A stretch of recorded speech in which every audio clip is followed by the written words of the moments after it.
പ്രമുഖ ഷൂട്ടിംഗ് പരിശീലകനും ദ്രോണാചാര്യ പുരസ്കാര ജേതാവുമായ professor Sunny Thomas അന്തരിച്ചു. 85 വയസ്സായിരുന്നു. വിവരങ്ങളുമായി കോട്ടയത്ത് നിന്ന് ഗോകുൽ രമേശും സ്പോർട്സ് ഡെസ്കിൽ നിന്ന് രുജീഷ് വി രവീന്ദ്രനും ചേരുകയാണ്. ആദ്യം ഗോകുലിലേക്ക്. ഗോകുൽ, എപ്പോഴാണ് അദ്ദേഹത്തിന്റെ അന്ത്യം സംഭവിച്ചത്? എന്തൊക്കെയാണ് വിവരങ്ങൾ? ലക്ഷ്മി, ഇന്ന് രാവിലെയായിരുന്നു ഈ ഇത്തരത്തിൽ പ്രമുഖനായിട്ടുള്ള ഷൂട്ടിംഗ് പരിശീലകൻ സണ്ണി തോമസിന്റെ മരണം സ്ഥിരീകരിക്കുകയുണ്ടായത്. ഹൃദയാഘാതത്തെ തുടർന്നതാണ് മരണം ഉണ്ടായിരിക്കുന്നതെന്നാണ് നമുക്ക് മനസ്സിലാക്കാനായിട്ട് സാധിക്കുന്നത്. രാവിലെയാണ് മരണം സ്ഥിരീകരിക്കുകയുണ്ടായത്. 85 വയസ്സായിരുന്നു ഉണ്ടായിരുന്നത്. കോട്ടയം ജില്ലയിലെ ഉഴവൂർ സ്വദേശിയായിരുന്നു അദ്ദേഹം. ദ്രോണാചാര്യ പുരസ്കാരം അടക്കമുള്ള നിരവധി പുരസ്കാരങ്ങൾ നേടിയിട്ടുള്ള ഒരു വ്യക്തിത്വം കൂടിയിട്ടായിരുന്നു. ഒപ്പം നിരവധി സംഭാവനകൾ ഇന്ത്യൻ ഷൂട്ടിംഗ് കായിക രംഗത്തിന് അദ്ദേഹത്തിന്റെ ഭാഗത്തു നിന്നും നൽകാനായിട്ട് സാധിക്കുകയും ചെയ്തിട്ടുണ്ടായിരുന്നു. എന്തായാലും അദ്ദേഹത്തിന്റെ ഭൗതികദേഹം ഇപ്പോൾ ആശുപത്രിയിലാണ്. അല്പസമയത്തിനകം തന്നെ ഉഴവൂരെ വീട്ടിലേക്ക് ഭൗതികദേഹം കൊണ്ടുവരും. അതിനുശേഷമായിരിക്കും ബാക്കി തുടർ കർമ്മങ്ങളൊക്കെ നടക്കുക. പൊതുദർശനം അടക്കമുള്ള കാര്യങ്ങളിൽ ഇപ്പോൾ അന്തിമ തീരുമാനമായിട്ടില്ല. ബന്ധുക്കളൊക്കെ ആലോചിച്ചതിന് ശേഷമായിരിക്കും ആ കാര്യങ്ങളിലൊക്കെ ഒരു തീരുമാനമാകുക എന്നാണ് മനസ്സിലാക്കാനായിട്ട് സാധിക്കുന്നത്. എന്തായാലും മരണം ഇന്ന് രാവിലെയായിരുന്നു സംഭവിച്ചത് എന്നുള്ള വിവരമാണ് നമുക്കിപ്പോൾ ലഭ്യമാകുന്നത്. നിലവിൽ ഇന്ത്യയുടെ സ്വർണ്ണ മെഡൽ ജേതാവായിട്ടുള്ള അഭിനവ് ബിന്ദ്രയുടെ പരിശീലകൻ കൂടിയിട്ടായിരുന്നു സണ്ണി തോമസ്. ഒപ്പം 1993 മുതൽ 2012 വരെ 19 വർഷക്കാലത്തോളം ഇന്ത്യൻ ഷൂട്ടിംഗ് ടീമിന്റെ പരിശീലകനായിട്ട് അദ്ദേഹം ഉണ്ടായിരുന്നു. ഒപ്പം കോട്ടയം ജില്ലയിലെ ഉഴവൂരിലുള്ള സെന്റ് സ്റ്റീഫൻസ് കോളേജിൽ ഇംഗ്ലീഷ് പ്രൊഫസറായിരുന്നു അദ്ദേഹം വിരമിച്ചതിന് ശേഷം മുഴുവൻ സമയ ഷൂട്ടിംഗ് പരിശീലകനായിട്ട് പ്രവർത്തിക്കുകയും ചെയ്തു വരികയായിരുന്നു. ഒപ്പം അദ്ദേഹം പ്രവർത്തിച്ച കോളേജിലെ തന്നെ പ്രൊഫസർ ജോസമ്മ സണ്ണിയാണ് അദ്ദേഹത്തിന്റെ ഭാര്യ. ഒപ്പം ഈ ഒളിമ്പിക്സിലടക്കം കൃത്യമായിട്ട് ഇന്ത്യക്ക് വലിയ മേൽക്കൈ നേടാൻ സാധിച്ച മത്സരങ്ങളിലൊക്കെ തന്നെ അതിന്റെ പിന്നിൽ പ്രവർത്തിച്ച അല്ലെങ്കിൽ ഒരു പരിശീലകൻ എന്ന നിലയിൽ വലിയ വിജയം കൈവരിച്ച ഒരു വ്യക്തിത്വം കൂടിയിട്ടാണ് ഇപ്പോൾ വിടവാങ്ങിയിരിക്കുന്നത്. എന്തായാലും കായിക രംഗത്തിന്, പ്രത്യേകിച്ച് ഇന്ത്യൻ കായിക മേഖലയ്ക്ക്, പ്രത്യേകിച്ച് ഈ ഷൂട്ടിംഗ് മേഖലയ്ക്ക് വലിയ തീരാനഷ്ടം തന്നെയായിരിക്കും അദ്ദേഹത്തിന്റെ വിയോഗം എന്നുള്ള കാര്യത്തിൽ യാതൊരു സംശയവുമില്ല. അദ്ദേഹത്തിന്റെ കീഴിൽ വിവിധ ടൂർണമെന്റുകളിൽ ഇന്ത്യ ഏകദേശം 108 സ്വർണവും 74 വെള്ളിയും 53ഓളം വെങ്കലവും നേടിയിട്ടുള്ളതായിട്ടാണ് കണക്കുകൾ ഇപ്പോൾ പരിശോധിക്കുമ്പോൾ നമുക്ക് മനസ്സിലാക്കാനായിട്ട് സാധിക്കുന്നത്. 2001 അദ്ദേഹത്തിന് ദ്രോണാചാര്യ പുരസ്കാരവും ലഭിക്കുകയുണ്ടായത്. അദ്ദേഹത്തിന്റെ 80ാം ജന്മദിനത്തിൽ അഭിനവ് ബിന്ദ്ര, അദ്ദേഹത്തിന്റെ ശിഷ്യൻ, അദ്ദേഹത്തിന് അയച്ചൊരു മെസ്സേജ്, അത് അല്ലെങ്കിൽ ഒരു സന്ദേശം, അത് ഏറെ ശ്രദ്ധേയമാകുകയുണ്ടായിരുന്നു. തന്റെ വിജയങ്ങൾക്കൊക്കെ തന്നെ പിന്നിൽ കൃത്യമായിട്ട് ഈ സണ്ണി എന്ന് പറയുന്ന പരിശീലകന്റെ സാന്നിധ്യമായിരുന്നു എന്ന് അഭിനവ് ബിന്ദ്ര തന്നെ തുറന്നു പറയുന്ന ആ ഒരു സന്ദേശം അന്ന് ഏറെ ശ്രദ്ധിക്കപ്പെട്ടിരുന്നതും ഒക്കെ തന്നെയാണ്. എന്തായാലും കായിക ലോകത്തിന്, പ്രത്യേകിച്ച് ഇന്ത്യയുടെ ഷൂട്ടിംഗ് മേഖലയ്ക്ക് ഒരു തീരാവിടവ് തന്നെയായിട്ട് അദ്ദേഹത്തിന്റെ വിയോഗം മാറുമെന്നുള്ള കാര്യത്തിൽ യാതൊരു സംശയവുമില്ല. 85 വയസ്സായിരുന്നു അദ്ദേഹത്തിന് ഉണ്ടായിരുന്നത്. ഹൃദയാഘാതമാണ് മരണകാരണമെന്നാണ് ഇപ്പോൾ നമുക്ക് ലഭിക്കുന്ന വിവരം. ലക്ഷ്മി.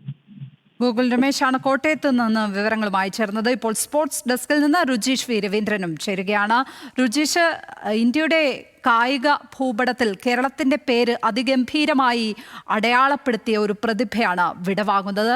അദ്ദേഹത്തിന്റെ ഈ ഷൂട്ടിംഗ് മേഖലയിലെ അദ്ദേഹത്തിന്റെ പ്രവർത്തനങ്ങളെ ഒക്കെ എങ്ങനെ വേണം നമ്മൾ വിലയിരുത്തേണ്ടത്? ലക്ഷ്മി, ഷൂട്ടിംഗ് രംഗത്ത് നിലവിൽ ഇന്ത്യ ലോകത്തിലെ തന്നെ ഏറ്റവും മുന്നിൽ നിൽക്കുന്ന ഒരു രാജ്യമാണ്. ഒരുപക്ഷെ ഒളിമ്പിക്സിലേക്കൊക്കെ പോകുമ്പോൾ ഇന്ത്യ എന്തായാലും മെഡൽ ഉറപ്പിക്കും എന്ന തരത്തിലേക്ക് നമ്മൾ പ്രതീക്ഷയോടെ കാണുന്നത് ഷൂട്ടിംഗ് മേഖലയാണ്. ആ തരത്തിൽ ഇന്ത്യ ഇന്ന് നേടിയിരിക്കുന്ന ഈ നേട്ടത്തിലേക്ക് ഇന്ത്യയെ കൈപിടിച്ച് കയറ്റിയ പരിശീലകൻ എന്ന തരത്തിലാണ് സണ്ണി തോമസിനെ ഇന്ത്യ അംഗീകരിക്കുന്നത്. കാരണം ആദ്യമായി ഇന്ത്യക്ക് ഒരു മെഡൽ ഒളിമ്പിക്സിൽ ലഭിക്കുന്നത് സണ്ണി തോമസിന്റെ കാലത്താണ്. ആദ്യമായി ഒരു സ്വർണ്ണ മെഡൽ ലഭിക്കുന്നത് സണ്ണി തോമസിന്റെ കാലത്താണ്. അത്തരത്തിൽ തൻ്റെ പ്രതിഭകളെ വളർത്തിയെടുത്ത് അതിനെ ഒളിമ്പിക്സ് പോലെ ഒരു ഇവന്റിലേക്ക് കൊണ്ടുവന്ന് അവിടെ വിജയിക്കുന്ന തരത്തിലേക്ക് ഈ രാജ്യത്തിന്റെ ഷൂട്ടിംഗ് മേഖലയെ ആകെ മാറ്റിത്തീർത്ത ഒരു പരിശീലകൻ എന്ന അർത്ഥത്തിലാണ് അദ്ദേഹത്തെ നമുക്ക് വിലയിരുത്താനാവുക. കാരണം 93 അദ്ദേഹം ഇന്ത്യൻ ഷൂട്ടിംഗ് ടീമിന്റെ പരിശീലകനായി വരുന്ന കാലത്ത് ഇന്ത്യ ഷൂട്ടിങ്ങിൽ അത്ര ശക്തമായ ഒരു സാന്നിധ്യമൊന്നും ആയിരുന്നില്ല. പക്ഷേ ഇന്ന് അങ്ങനെയല്ല.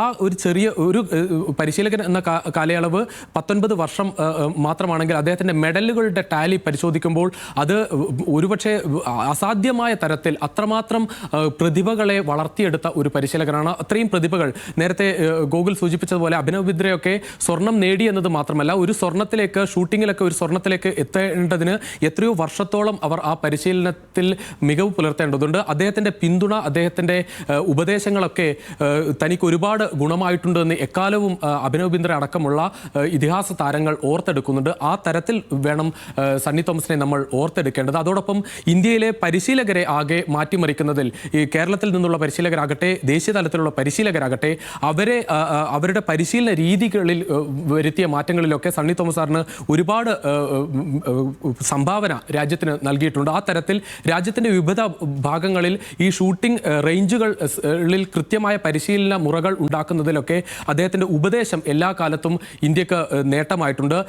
നേരത്തെ മെഡൽ ടാലി സൂചിപ്പിച്ചതുപോലെ 108 സ്വർണം ഇന്ത്യക്ക് രാജ്യത്തിന് വേണ്ടി നേടാൻ പ്രതിഭകളെ സഹായിച്ച ഒരു പരിശീലകനാണ്. 74 വെള്ളി, അതോടൊപ്പം 53 വെങ്കലം, 200-ലധികം മെഡലുകൾ രാജ്യത്തിന്. നമുക്കറിയാം ദേശീയ അന്താരാഷ്ട്ര തലത്തിൽ ഒരു മെഡൽ സ്വന്തമാക്കുക എന്ന് പറയുന്നത് തന്നെ ഒരു കായിക താരത്തെ സംബന്ധിച്ച് വലിയ നേട്ടമാണ്. ആ തരത്തിൽ ഇത്രയും 200-ലധികം മെഡലുകൾ നേടാൻ ഇത്രയും കായിക താരങ്ങളെ പ്രാപ്തമാക്കിയ ഒരു പരിശീലകൻ എന്ന തരത്തിലാണ് അദ്ദേഹത്തെ ഓർമ്മിക്കുന്നത്. ഇന്ത്യയിലെ ഉടനീളമുള്ള ഷൂട്ടിംഗ് താരങ്ങൾക്ക് അദ്ദേഹം ഒരു വലിയ മാതൃകയാണ്. അദ്ദേഹമാകട്ടെ 1976 ദേശീയ ചാമ്പ്യനായിരുന്നു. റൈഫിൾ ഷൂട്ടിങ്ങിൽ അദ്ദേഹം ദേശീയ ചാമ്പ്യൻ ആയതിനു ശേഷമാണ് ഈ മേഖലയിലേക്ക് അദ്ദേഹം കൂടുതലായി കടന്നു വരുന്നത്. അതിനിടയിൽ അദ്ദേഹം ഇംഗ്ലീഷ് പ്രൊഫസർ കൂടിയായിരുന്നു. അവിടെയും വിരമിച്ചതിന് ശേഷമാണ് പൂർണ്ണ സമയം പരിശീലന രംഗത്തേക്ക് സണ്ണി തോമസ് സാർ വരുന്നത്. അതിനുശേഷം ഇന്ത്യൻ ഷൂട്ടിംഗ് രംഗത്തെ ആകെ മാറ്റിമറിച്ച ഒരു പ്രതിഭയാണ് നമുക്ക് വിടവാങ്ങുന്നത്. ഒരുപാട് പ്രതിഭകൾക്ക് വഴികാട്ടിയായ, ഒരുപാട് പരിശീലകർക്ക് വഴികാട്ടിയായ ഇന്ത്യൻ ഷൂട്ടിംഗ് രംഗത്തെ ആകെ മാറ്റിമറിച്ച ഒരു പ്രതിഭയാണ് വിടവാങ്ങുന്നത്. ലക്ഷ്മി, തീർച്ചയായും പരിശോധിക്കപ്പെടേണ്ട, എല്ലാവരും ആരാധനയോടെ മാതൃകയാക്കേണ്ട ഒരു ജീവിതം തന്നെയാണ്. ഷൂട്ടിംഗ് രംഗത്തെ ഇന്ത്യയുടെ ദ്രോണാചാര്യർ ആണ് വിടവാങ്ങിയിരിക്കുന്നത്. പ്രൊഫസർ സണ്ണി തോമസ് ആണ് വിടവാങ്ങിയിരിക്കുന്നത്. വിവരങ്ങൾ നൽകുകയായിരുന്നു സ്പോർട്സ് ഡെസ്കിൽ നിന്നും രുചീഷ് വി രവീന്ദ്രൻ.